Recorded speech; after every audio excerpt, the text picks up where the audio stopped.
Alright guys, so we are going to get started with chapter 4, starting with numbers 36, and talk about an isosceles. So remember, an isosceles has two equal legs, and at the bottom of those legs are what we call base angles, and those are also congruent. Right here, where the isosceles legs, the congruent legs meet, we call that the vertex. This is that triangle that clearly has identified a vertex because it's where the two congruent legs meet. So, two congruent legs that form a vertex.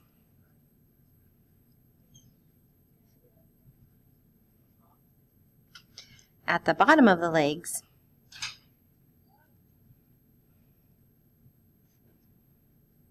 is two congruent base angles.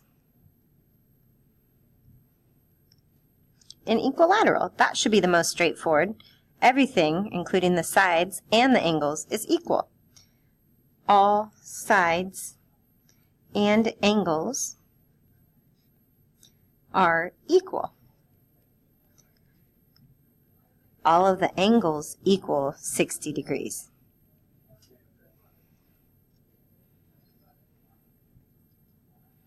And then a scalene. This is our one like misfit triangle. Nothing about it is congruent. So all the sides and all the angles are different measures. All the sides and angles are different measures.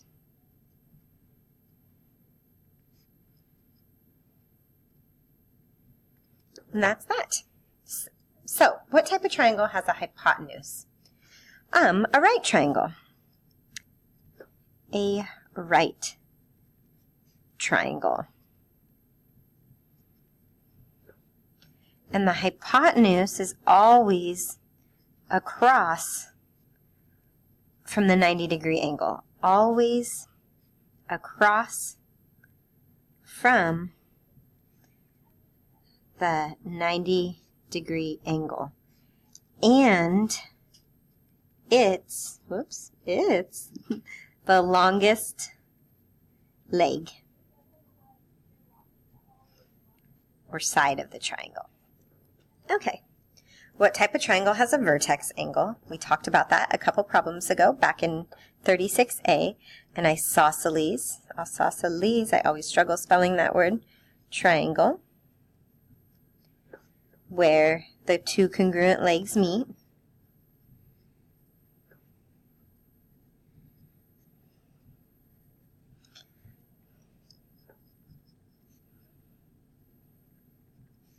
And here and here. There's our two congruent legs. This angle right here would be our vertex angle. And CPCTC, what does it stand for? Corresponding parts of congruent triangles are congruent. We would use it after we've proved triangles congruent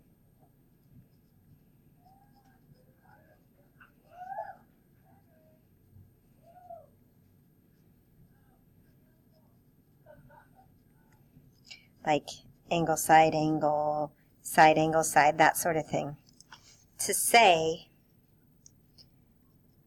various sides or angles are congruent.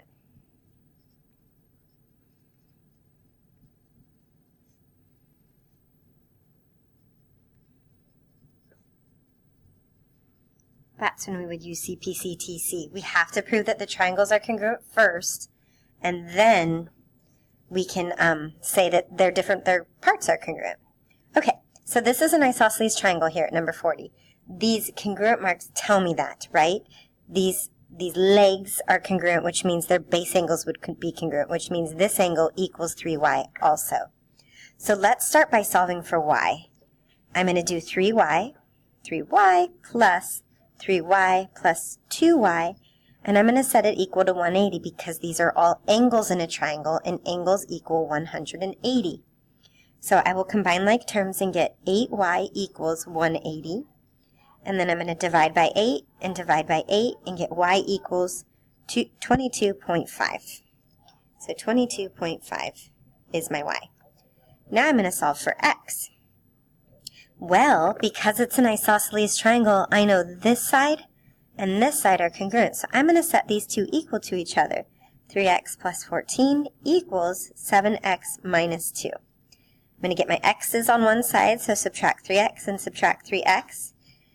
And I will have 14 equals 4x minus 2. And I'm going to add 2 and have 16 equals 4x. Divide by 4, divide by 4, x equals 4. All right, so moving along to the next page, number 41, they want us to solve for AED, the measure of AED, which is this angle right here, AED. Or they want us to solve for x, sorry, but they give us AED, and that is 2x. And then they give us AEG, this angle right here, which is 5x minus 2. Well, together, these two angles, I hope you can see, form a straight line. They're a linear pair. Two angles, right? A pair is two, form a straight line. And a straight line we know equals 180 degrees. So I'm going to add these two angles together, 2x plus 5x minus 2, and set it equal to 180. I'll get 7x minus 2 equals 180. Add 2 and add 2, 7x equals 182. Divide by 7, divide by 7. X equals 26. And that's my answer. All right, so we look now at 42, and we see that these legs are congruent, which means it's an isosceles triangle. And these two angles are also congruent. So I'm going to set them equal to each other. 2x equals 3x minus 18.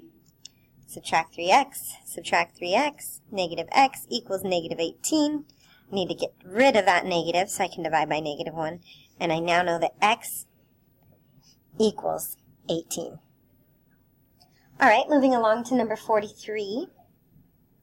Use the figure below to solve for x. All right, well, if I notice my base angles are congruent, because they're congruent, I know that these legs are congruent. So again, it's an isosceles triangle. And to solve for x, I'm going to take these two segments and set them equal. 5x minus 8 equals 2x plus 10. Minus 2x, 3x minus 8 equals 10. And I'm going to add 8 and have 3x equals 18. Divide by 3, x equals 6. All right, so remember, isosceles, the legs are congruent and the base angles are congruent. We can do a lot with that information. All right, I'm going to move on to number 44. Use the figure below to solve for x. All right, so I'm going to look here, and hopefully I know now that when I see this square, it's a right angle, which is 90 degrees. And they give me all these different angles of this triangle. Well, I remember that triangles sum, meaning add to 180. So I'm going to take 90 plus x plus 19 plus 2x plus 11 and set it all equal to 180, the angles of a triangle. Next, I'm going to combine like terms. So my x's I'm going to add together, 3x, my 90, my 19, and my 11, and add it to 120. That's what all of those added up equal, and 180. Now I'm going to subtract 120 because I want to get 3x alone, and I'll have 3x equals 60.